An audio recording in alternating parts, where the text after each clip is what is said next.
Hey, what's up, Unbroken Nation? Hope that you're doing well wherever you are in the world today. I'm very excited to be back with you with another episode with my guest, Anna Lembke, who is a professor of psychiatry at Stanford University School of Medicine and chief of the Stanford Addiction Medicine Dual Diagnosis Clinic.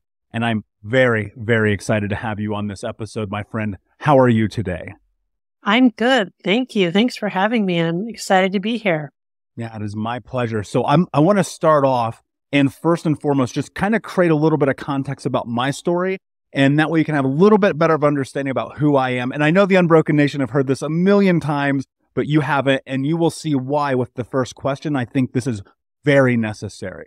Yes, so I thank come you. from a very traumatic background. Mother was a drug addict and alcoholic. She actually cut off my right index finger when I was 4 years old. My stepfather, super addictive personality, incredibly abusive, borderline alcoholic, probably many other things. Spent the majority of my childhood homeless and in poverty. And by the time that I was 12 years old, I got high for the first time, drunk at 13, and expelled from school for drugs. Insert everything else that you imagine that comes along with that. And the place where I want to start here with you today, obviously, is your area of expertise. But most importantly, something very specific is, why do you believe that trauma can often beget addiction? Great question. Addiction is many things, but one of the things it is a maladaptive way of coping. So the more we have to cope with in our lives, the more trauma we have, the more likely we might be to turn to substances or addictive behaviors as a way to manage the pain of that experience. Addiction is also potentially a maladaptive way of creating or replacing the need for human attachment. That is to say that when we are not healthily and appropriately attached to the people around us, we might then look to substances or behaviors to fill that vacuum. And in many ways, intoxicants can do that. They can create that loved for, cared for, warm feeling that we are not getting from the people around us, at least for a while. The problem with intoxicants is that they eventually stop working and then they turn on us and then they create more problems than they solve. But certainly in the short term, I've had many patients describe their relationship with addictive substances and behaviors as a love affair, in essence. So those are two reasons that come to mind. The other thought that sort of comes to mind is the animal experiments, which are really fascinating. And of course, we're not animals in the sense that we're not rats and mice, the organisms on whom much of these experiments have been performed, but we have a lot of the same neural circuits. And in fact, our reward pathway is conserved for millions of years and across species. It hasn't, my reward pathway is no different from a rat's reward pathway. And what we see, interestingly, in animals who have become addicted to, for example, cocaine, let's say they've learned that if they press this lever, they're going to get a shot of cocaine intravenously.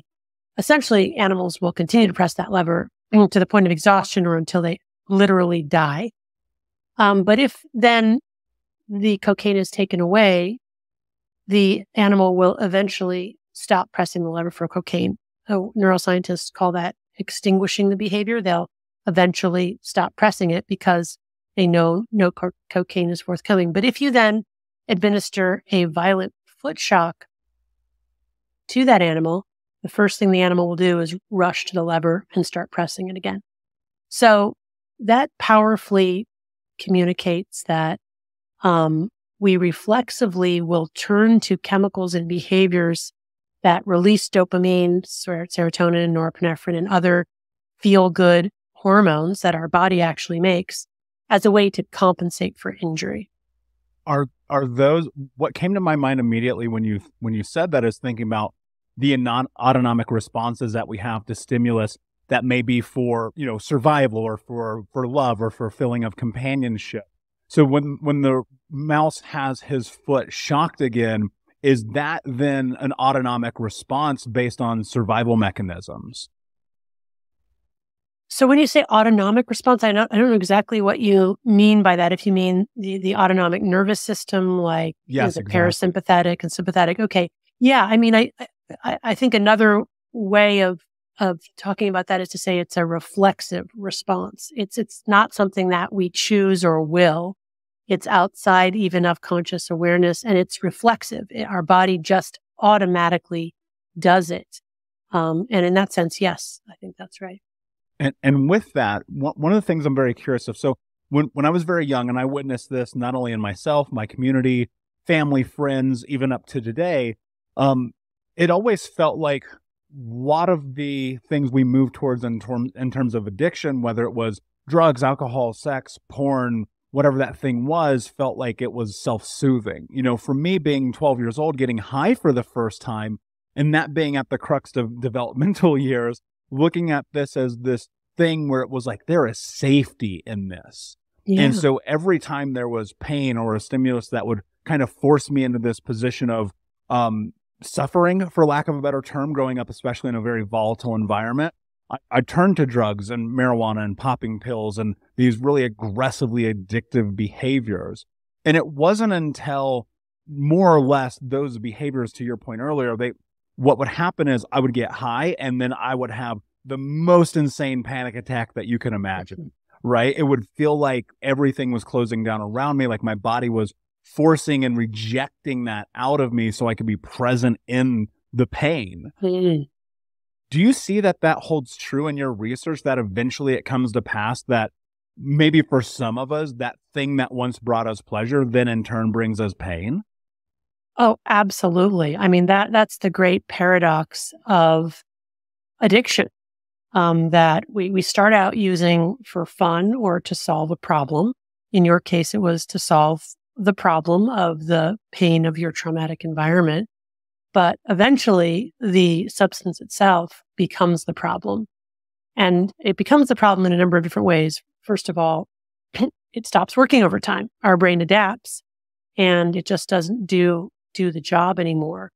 The other thing is that it can actively turn on us and start to do the opposite of what we intended. So people who, use cannabis at night to help them sleep, after a while, cannabis can actually cause the insomnia. And there are many, many different examples of that. In some people, a very short period of use will lead to these kinds of paradoxical or counter effects. For other people, it may take decades before they get there, but I have yet to meet a person who was a regular heavy user of an addictive substance or behavior who didn't eventually get to the place where it stopped working and or it turned on them and caused the opposite phenomenon. I want to add one thing and key on a word you said about how drugs became kind of your safe place. And one of the things that's so appealing about drugs, which I think it's important to openly recognize and acknowledge, is that at least at the beginning, they provide a way that we can control how we feel. So instead of having to be at the mercy of other people or things that happen in our lives, here's a thing we can do or we can take, which immediately improves our own subjective experience in the world. And that is a very powerful draw. That's very much how I felt about it too. I mean, I think you're spot on. The sneaking out. And I think also the creativity in finding ways to getting high was also a part of the rush and the feeling of it. And I know that you talk about this in your book, this idea of the man with the electrostimulation, and looking at that and going, at what point is there kind of like this crossover where maybe I'm not using this right, but this is the way I interpreted it as my experience. There was almost more of an addiction in the process of getting high than actually getting high. Mm-hmm, And do you think that holds true?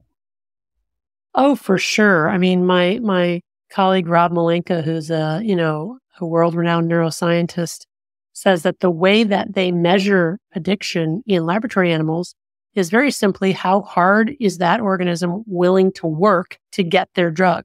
So it's not how much of the drug do they take or how high they seem afterwards, but just simply how hard is the organism willing to work. And that really does ultimately distinguish people who are addicted and those who are not. If you take two people, you expose them to the same drug, they both have a similar intoxicating positive feeling. They both want to do it again. But the person without that, vulnerability to addiction will eventually just figure it's like, it's not worth it. It's too exhausting. The person with addiction be like, you know what? This is so worth it. Like I'm willing to put it all in order to get to that place. I mean, those are sort of innate vulnerabilities. And yes, the problem solving piece of how to get the drug itself actually becomes part of the reward. It's like the creativity that goes into how am I going to get this thing? How am I going to, get the money to get this thing? How am I going to hide that I use this thing? That gets to be all part of the, the appeal and the mystique. Is it the actual, like, I think about this a lot when I look at my 20s, my early 20s especially, I put myself and many people that I knew in very high risk situations, very dangerous situations to kind of satiate that need of desire.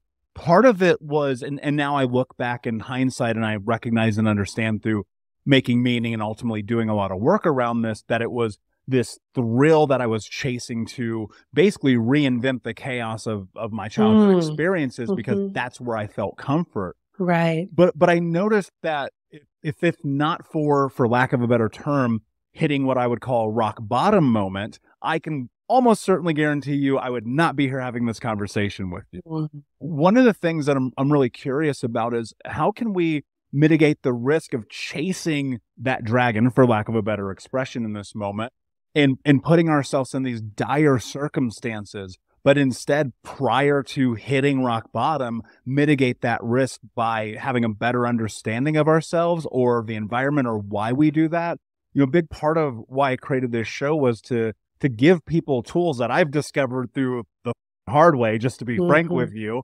And so what I'm curious about, Anna, is there a way in real time to make notice and pay attention to your behaviors that are setting you up for failure? Yeah, great question. It is very difficult when we are chasing dopamine, which is another way of saying in our addiction vortex, to see true cause and effect. And what I mean by that is that we will 99 times out of 100 minimize the adverse effects of our drug and glorify the positive effects. So that in order to really be able to see the ways in which we're being harmed by our drug use before we're seriously harmed by the drug use, which it sounds like is what you're asking, is, I believe, to take a period of 30 days away from that drug. And of course, that's easier said than done. And in some cases, you would want to do that under medical supervision. But by putting the pause button on drug consumption long enough for the brain to readapt to the absence of the drug and to make neural connections with our prefrontal cortex, which is our gray matter right behind our foreheads that allows us to see true cause and effect and consider future consequences, we really need a time away from the drug itself.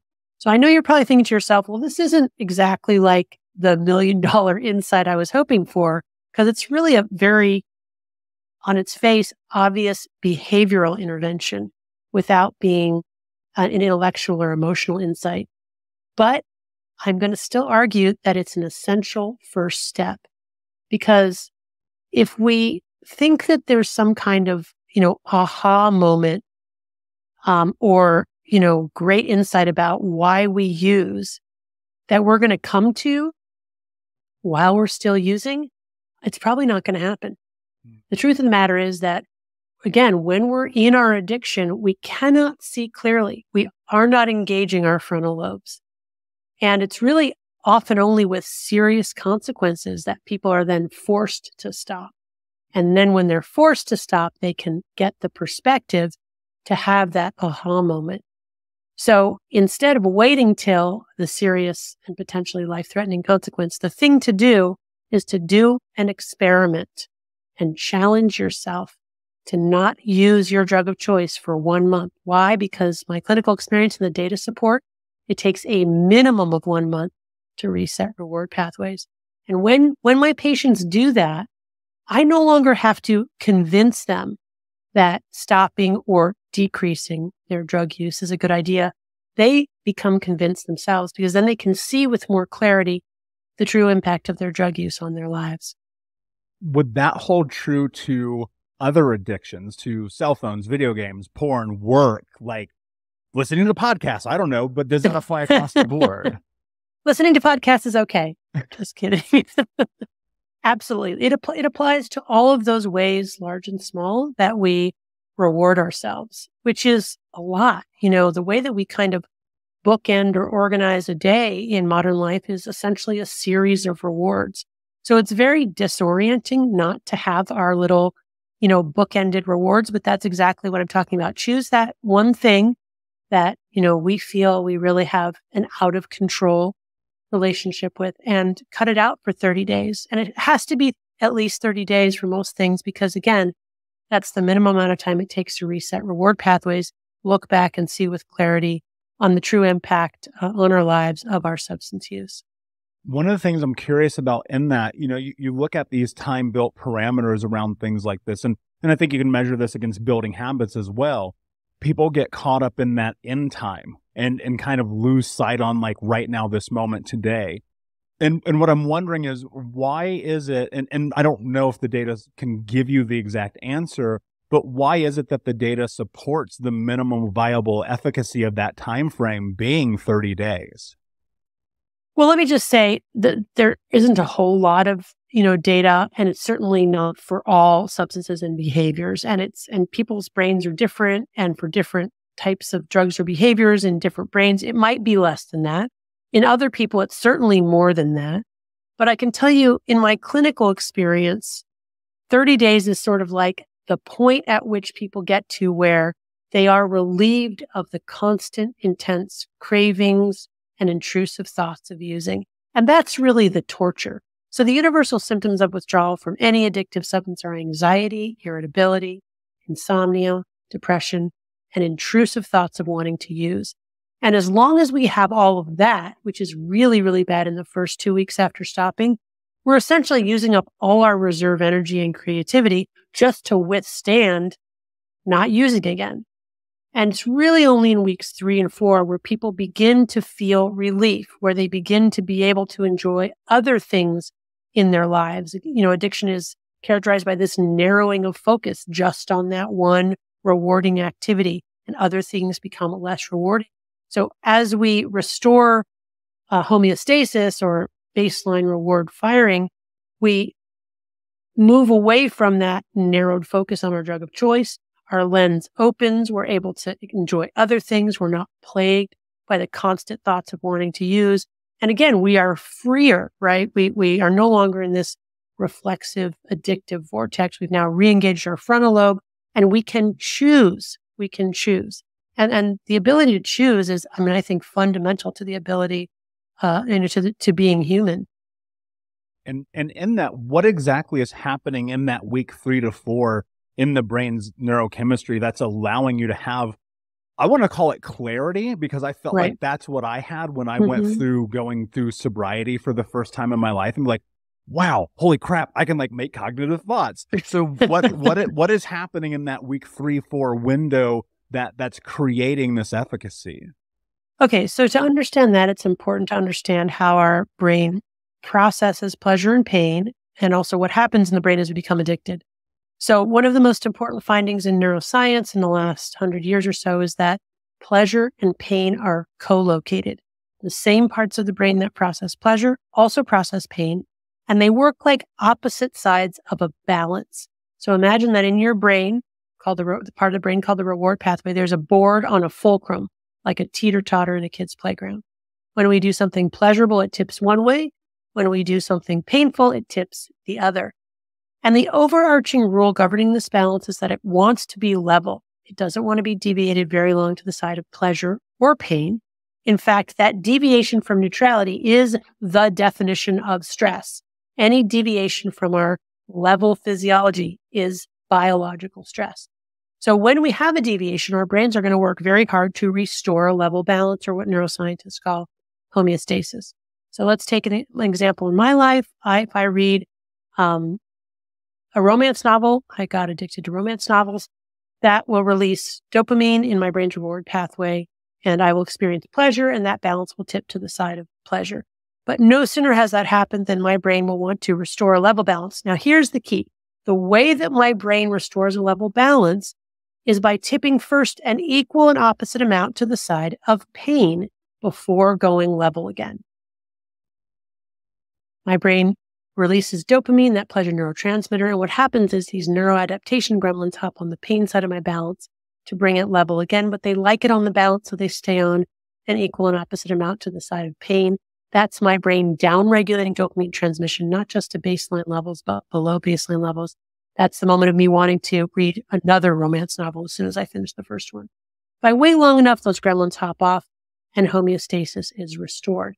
But if I don't wait, if I continue to consume romance novels over time, weeks to months to years, basically I start to accumulate more and more gremlins on the pain side of the balance because my brain remembers.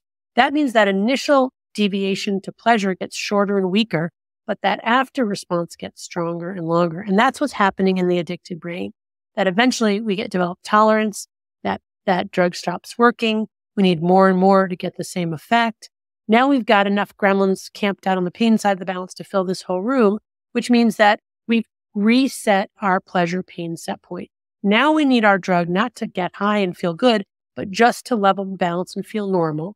And when we're not using, we're walking around with a balance tilted to the side of pain, experiencing the universal symptoms of withdrawal, anxiety, irritability, insomnia, dysphoria.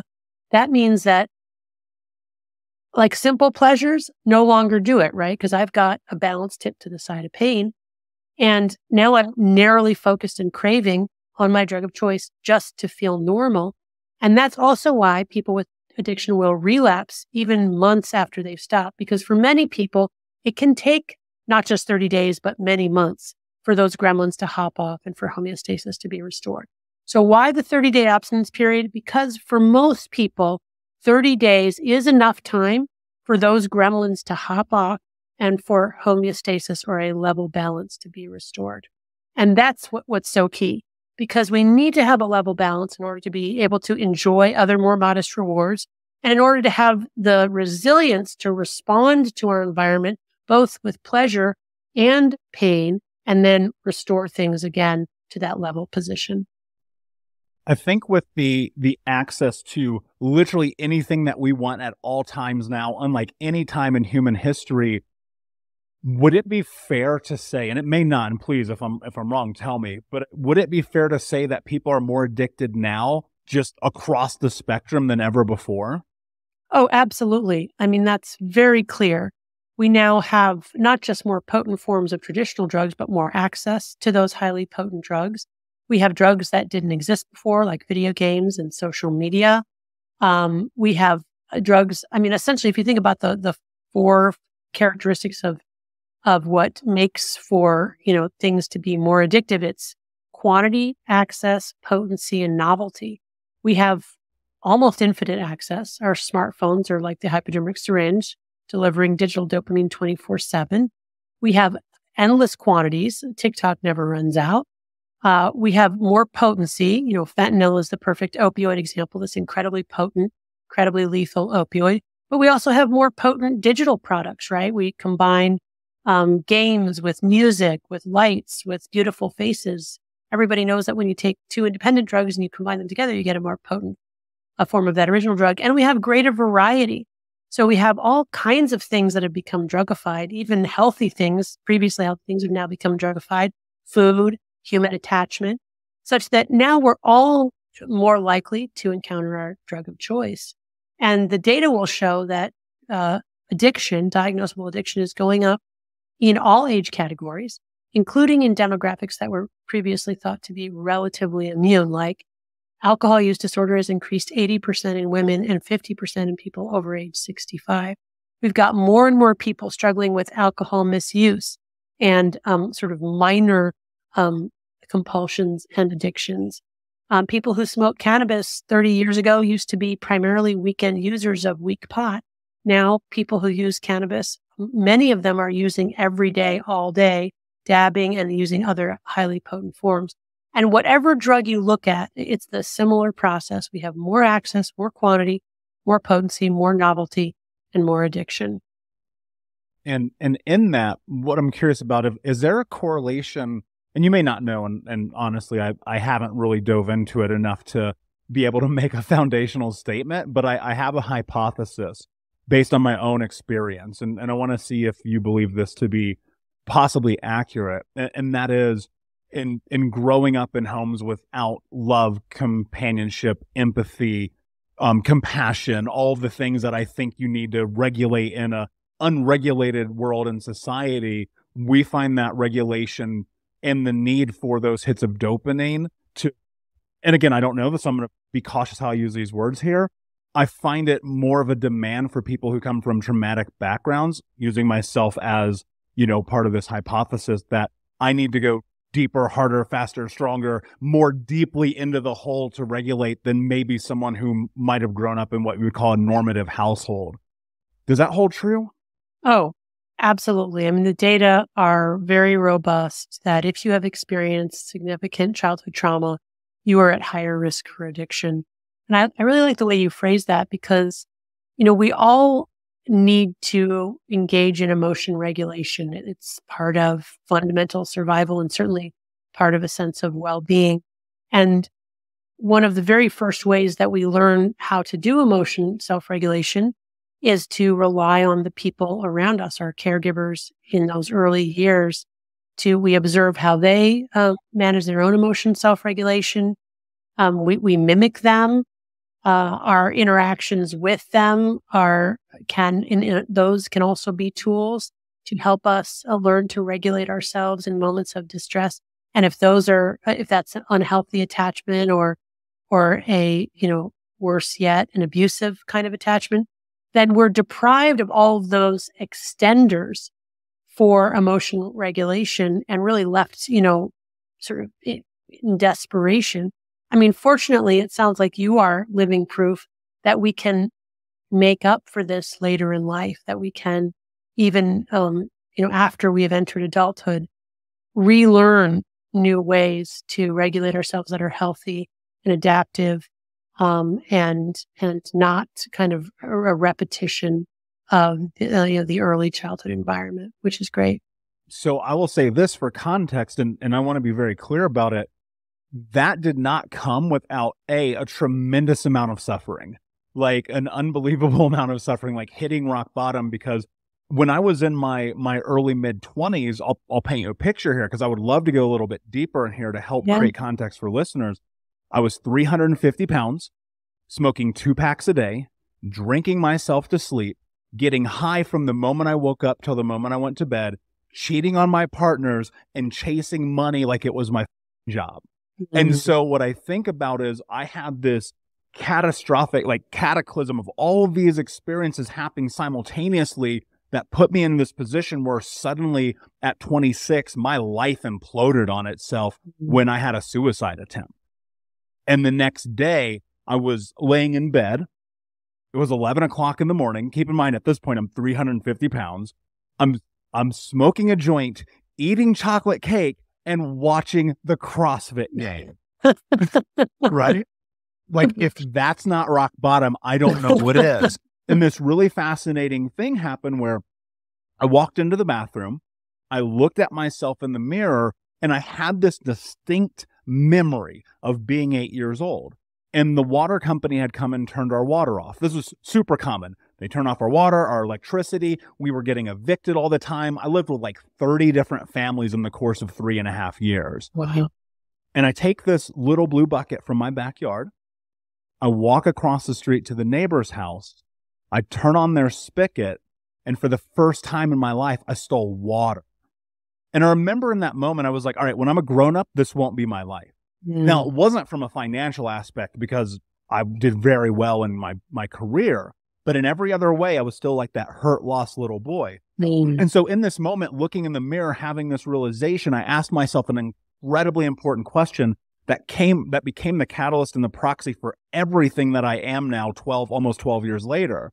I said, what are you willing to do to have the life that you want to have? And in that moment, the response was no excuses, just results. And Anna, basically what that meant in that moment was, I'm tired of my own. Where I'm at today is my fault. I'm not taking culpability for the past because that is not on me. But every time I eat a cheeseburger, every time I go to a McDonald's, they're going to sue me one day. Every time I go to a burger place, every time like I don't work out, I get that joint, I have sex with that stranger from the internet. I am doing this. And the reason I'm prefacing this is because I want to lead to this question, because even I don't understand it. I've talked with amazing mindset people around the world, from Tom Bilyeu to Dave Hollis to you name them. And the thing that I've come to is I have no idea why in that moment everything changed. And so I'm really curious if you have any insight to that, because there are people who listen to where they go, I had my rock bottom moment and then change occurred. Yeah, so fascinating. Wow. I love it. And I love those pivotal moment stories. I think those are such powerful moments in our lives, and they stay with us, right? They provide a frame of reference that transforms our whole lives. And it's just that single moment. Of course, we're building up to that moment, but when the moment comes, you can feel sort of the stars, in the orbit realign, and it's absolutely a fundamental life-changing moment.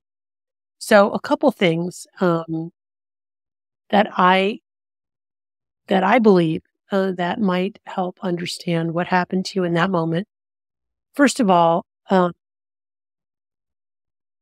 I do believe that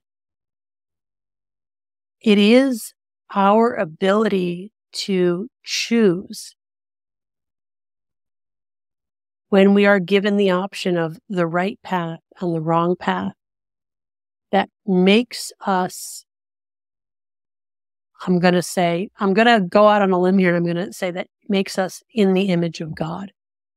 And I really mean God very, very loosely, to be like the mystery of the universe. But there is something in that moment when we choose what we know to be the right and good thing that really elevates us, and we transcend all of our frailty and brokenness and everything that really is such like the human condition. And, I think those are the most important moments of our lives. And they can come in big bangs like yours, but they also manifest every day in every moment of choice. We can choose to do the right thing, or we can choose to do the wrong thing. And when we just slow down enough to know what the right thing is and choose the right thing, we are transcended. Biochemically or neurologically, what's happening there? I mean, I have my theories, and there's some science, and I'm actually researching this now, but I think that what happens also there is that we transcend those reflexive lower brain functions, like choosing between pleasure and pain and all of that. And we essentially are rewriting our story. And the prefrontal cortex is the storytelling part of our brain. And the narratives that we tell about our lives are really, really important. They're not just important to organizing past experience. They're fundamental to determining our future. Because they become essentially roadmaps made with the tools of language. And when we're telling the right kind of story about our lives, we are going to have a much better life. And if there's one thing that I've learned from working with my patients in recovery from very severe addictions, is that if they're telling a story in which they are always the victim of circumstance, they will always be the victim of circumstance.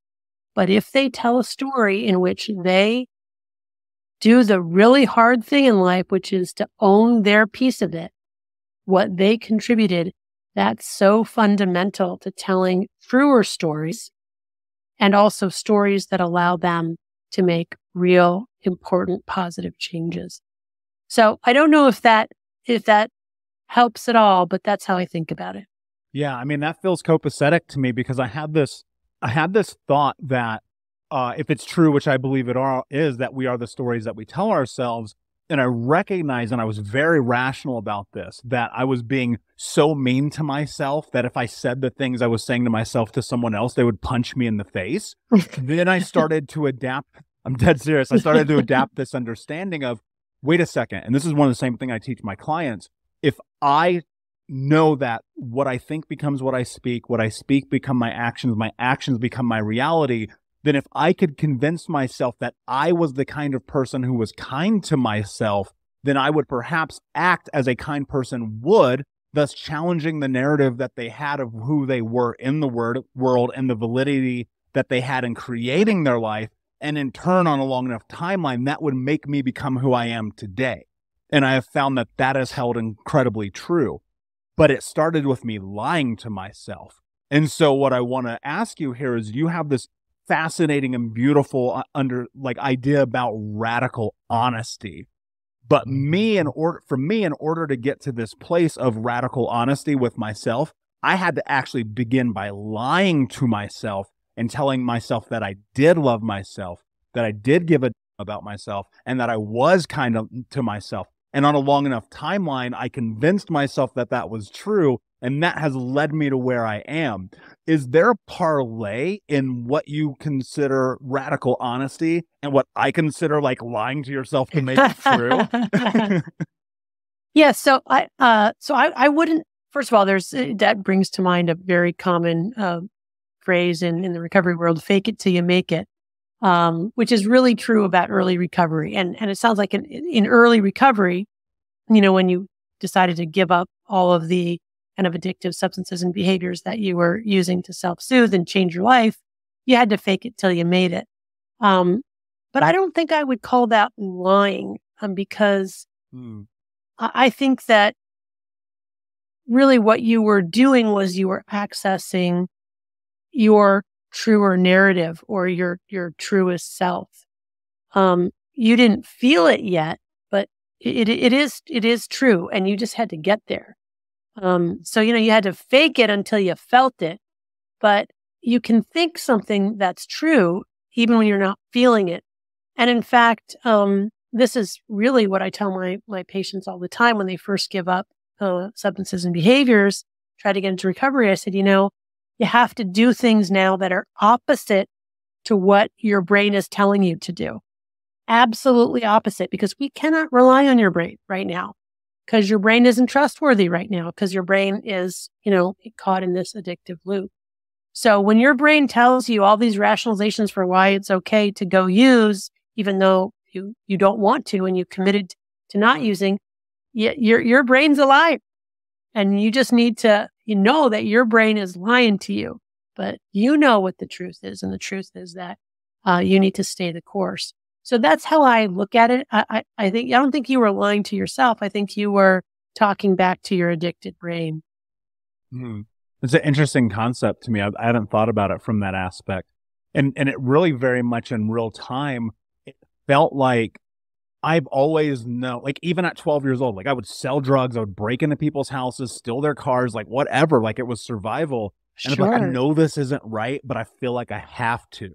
Right. And then I literally flipped that narrative. This is right, and I have to, right? Yeah. And that became this thing of how I started to operate in the world. And I know that there are people listening right now, and they will tout me as an anomaly. I promise you, I am not. Yeah. And one of the things I'm really curious about, have you found anything that feels to be consistent over people who have made radical changes in their life? Yeah. I mean, yes, I do think so. I think it begins with that moment of crisis, which can be a sort of a sudden crisis, or it can be the slow accumulation over many years of crisis, followed by kind of a period of defense or denial where they don't want to look at all of the signs pointing to you need to change your life, or you think something really significant has to change, followed by, intense despair when what they know they should be doing is at odds with what they are doing. And then finally that moment of surrender, which can take many different forms, but it's the moment where people say, I have to walk a new path.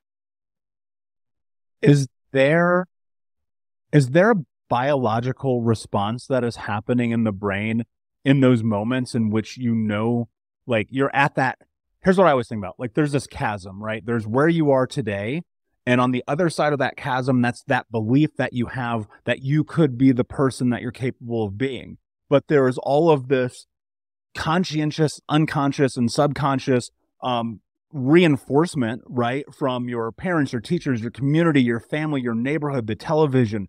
You're not good enough. You're not strong enough. You're not capable enough. Whatever that thing is, that often makes us feel tied to this identity that we have that we're not. And so we stand here at this precipice looking out what could be, and yet we don't either jump over it or leap or take the risk or do the thing. Is there, I guess the simplified way of asking this question, is there actually a biological response that is keeping us stuck? I mean, I described what happens in the addicted brain when we get in that loop, and we reset our pleasure pain thresholds, so that we're actually more vulnerable to pain and less able to experience pleasure.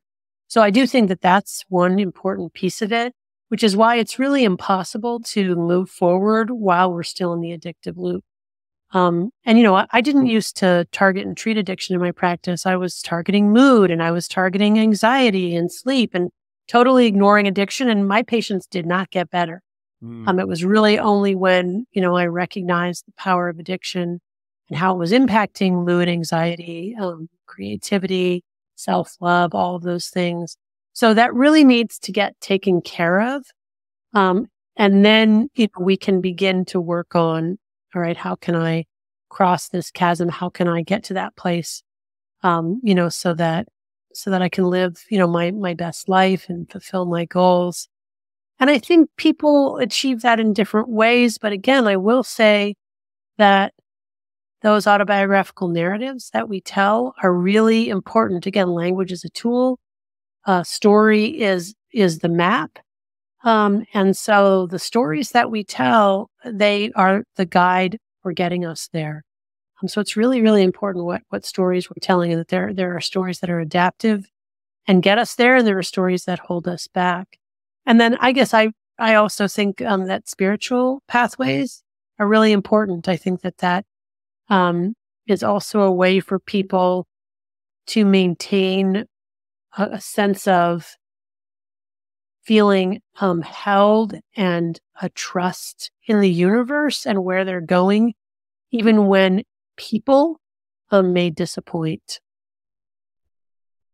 When I think about the idea of spirituality, I often tie that to something bigger than me. God, spirit, universe, even an idea. One of my missions and my primary objective in life is to end generational trauma in my lifetime through education, information, and media, through giving children and adults a growth mindset and empowering with the ability to be the hero of their own story. I recognize and understand that doing that in my lifetime is not only impractical, improbable, but likely impossible. But that doesn't mean I'm going to stop. And it wasn't until I held on to that as a spiritual belief of what I could grasp onto through the universe, God, whatever, massive change happened in my life. So when you talk about, please go ahead. Oh, I just said that's wonderful.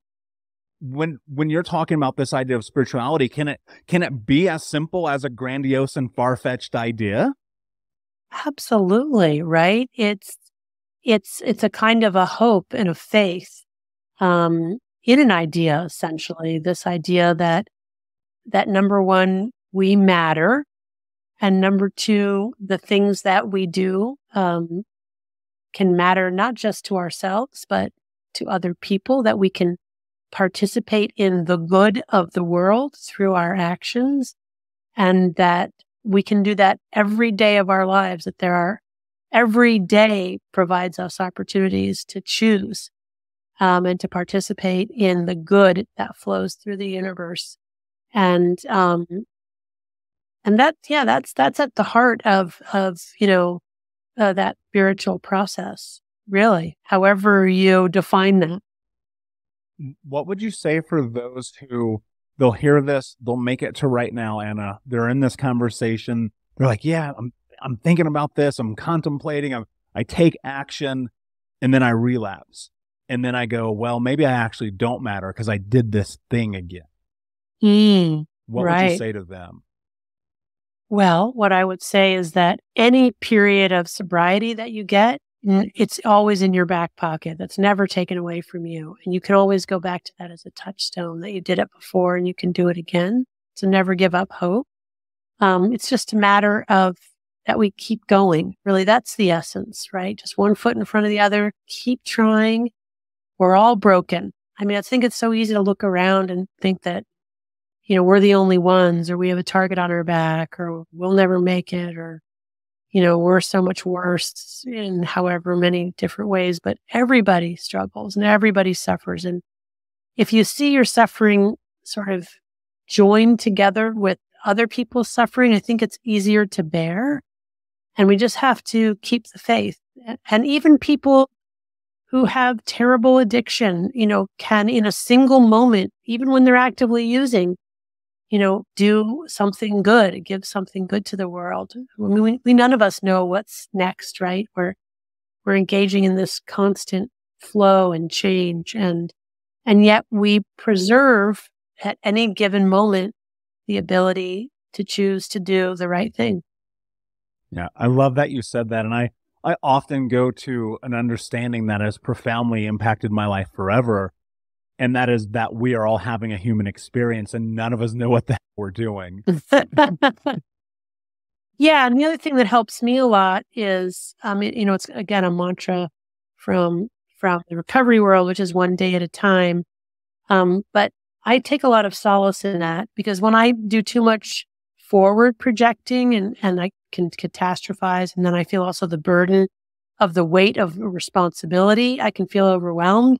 But if I just say, you know what, I don't know what's going to happen today, but I'm going to do my best to be present for today and to, do good and make good choices and be honest, and show up just today. That's really all I have to do is today. And if I get enough of those good days strung together, that'll be a good week. And enough good weeks, I guess that's going to be a good month. And before you know it, you're looking at a pretty good decade. And that's literally word for word one of the things that I've thought about that has helped catapult my life to where it is today and hopefully where it will be tomorrow. Yeah. My friend, this has been an amazing conversation. Before I ask you my last question, can you tell everyone where they can find you? Well, I'm not that findable, to be honest. My book is a place you can learn about my work and hopefully get some good ideas for living in this crazy mixed up world that we live in now. And that's Dopamine Nation. And there's a website for the book, dopaminenation.com. And that's sort of it. Awesome. And of course, we will put the links in the notes for the listeners. Anna, my friend, my last question for you is, what does it mean to you to be unbroken? Okay. So echoing some themes that we've already talked about, to me, to be unbroken is really just to know that I have the ability to choose between right and wrong, and that wherever I find myself, I will have opportunities to, in a single moment in time, choose, and I can choose the right thing. Beautifully said, my friend. Thank you so much for being here. Unbroken Nation, thank you so much for listening. Please like, subscribe, comment, share, tell a friend. And until next time, my friends, be unbroken. I'll see ya.